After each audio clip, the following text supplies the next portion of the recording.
Undisputed, we are live from Los Angeles. I'm Jenny Taft here with Skip Bayless and Shannon Sharp. Guys, it's Friday. Good morning. How we doing? I'm not doing too well, Jenny. Yeah, you know I'm not doing well. I'm worried about you. You know I'm not. Don't start gloating, Skip. Don't start. Don't start. Wait a second.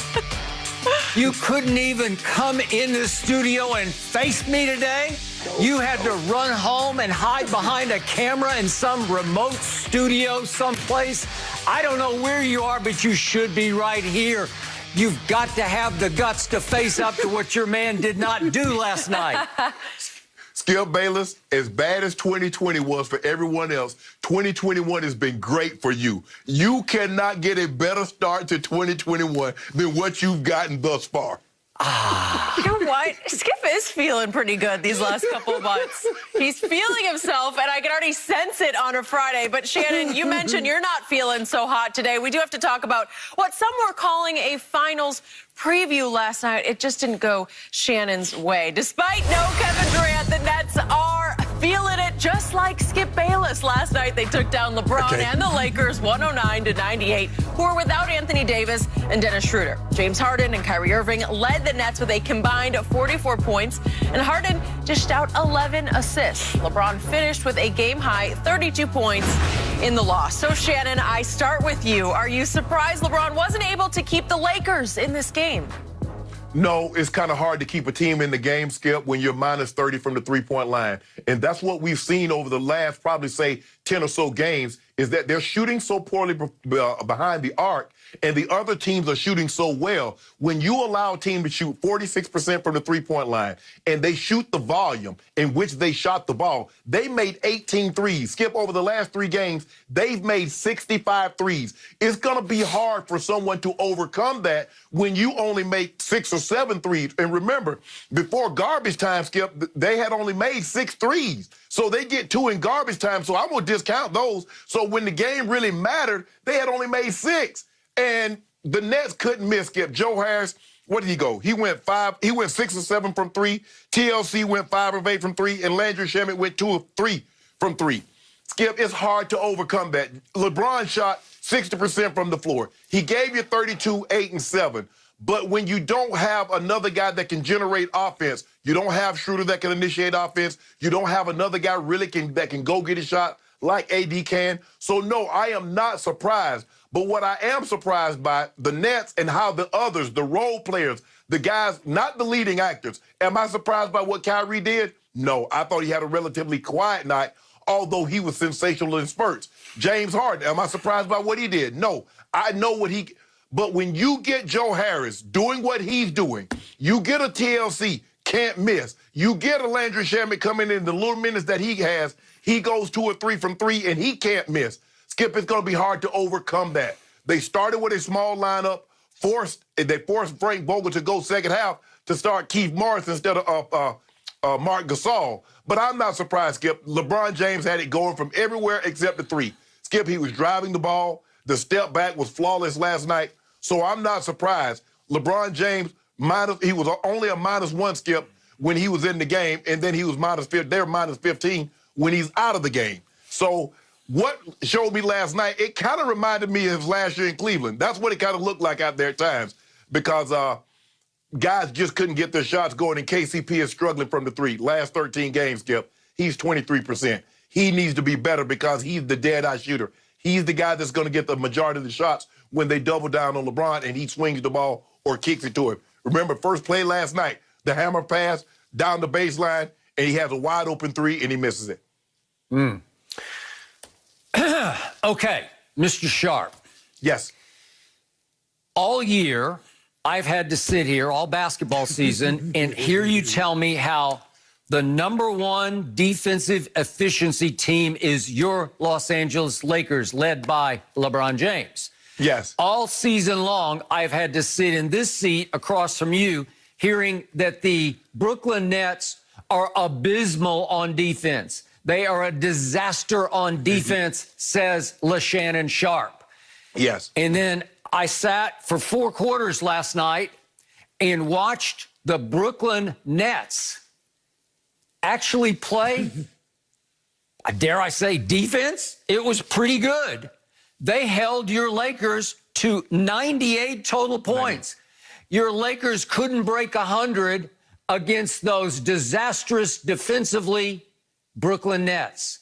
And meanwhile, yeah, go ahead. Skip, the Lakers shot 48% from the field. It was just the discrepancy between the three ball. It's so discouraging. They got the game within 8, Skip, and the guy shoots the air ball. Nobody grabs the rebound for the Lakers. Somebody from the Nets grabs the ball, kicks it out. He makes a 3. Now it's back up to 11, and they don't look back from that point on. That was the difference in the ball game, Skip. I really thought the 3 ball that the Nets made, Skip, they was late in the a lot of those were late in the shot clock. Joe Harris coming out off the inbounds. Joe Harris, shot clock going down, he kisses it in off the glass.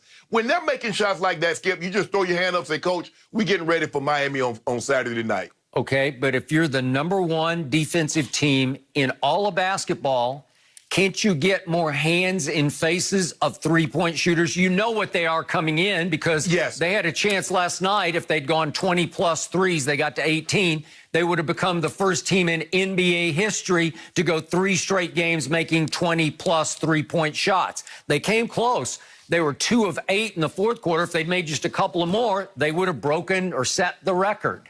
So why couldn't the #1 defensive team get hands up and make it a little harder for them to make threes? They got lazy, Skip. What happens is that when you have James Harden and Kyrie that can break you down off the dribble, which they were doing last night, so now you come to help. When you come to help, you got to help off Joe Harris. You got to help off TLC. You got to help off somebody, Skip, because you have to realize everybody that's in the game can make the 3. Because when they start Jeff Green instead of DeAndre Jordan, now everybody is a viable option at the 3-point line. So you got to bring help from somewhere. So now you come help. He drives and dish. He drives and kick, and guys are getting wide open looks. Yes, there were sometimes, guys trying to get, LeBron got caught with his hand in the cookie jar in the corner with TLC.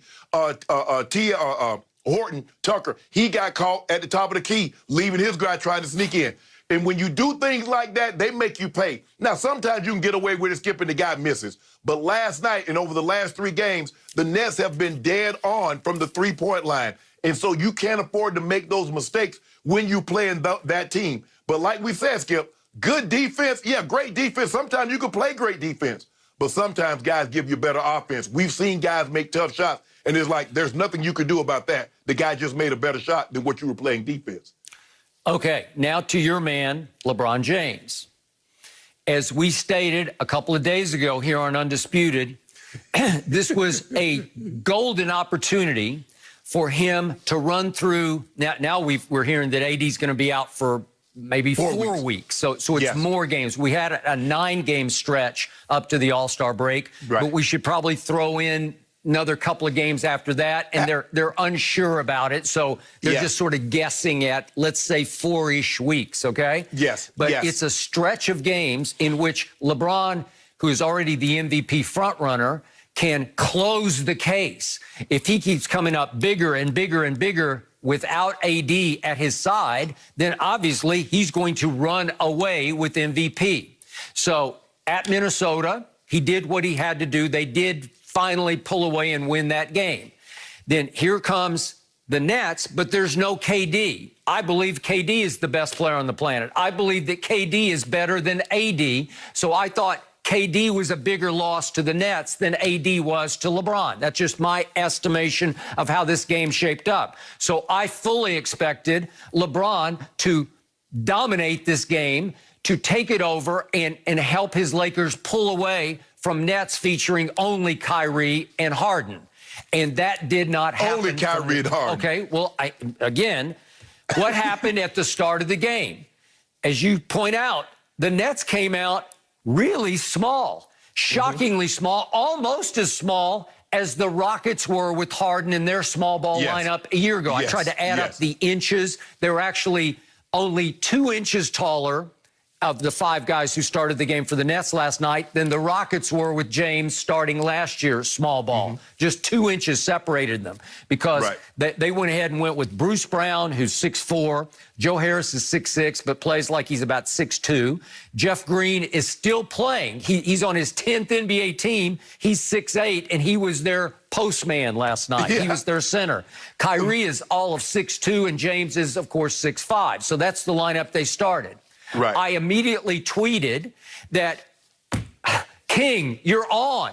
It should be a super highway to the basket for you because you are being guarded in the first quarter right out of the box by the immortal Joe Harris.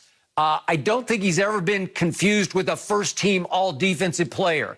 His feet don't move quite as quickly as most NBA players' feet move. He can really shoot it. As you said, he was 6 of 7 from 3, but I thought maybe he would burn himself out on defense just trying to stay with LeBron. But apparently